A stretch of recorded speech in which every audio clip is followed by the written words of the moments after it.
Okay, we have a problem with CQRLog,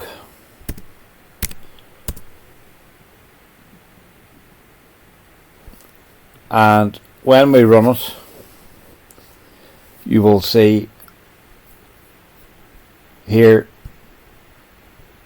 as we can see, the words are all cluttered together, but it's quite a simple problem to fix.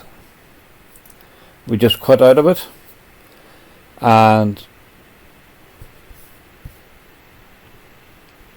we go into our settings,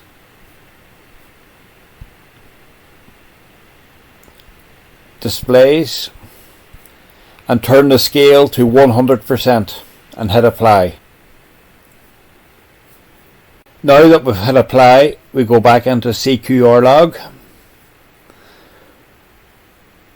and we shall see, there we are, everything is perfectly readable. And if I open up my logbook, everything's there, no problems at all. So thanks very much for watching, and I hope if you have that problem that it's now cured for you. Thanks very much.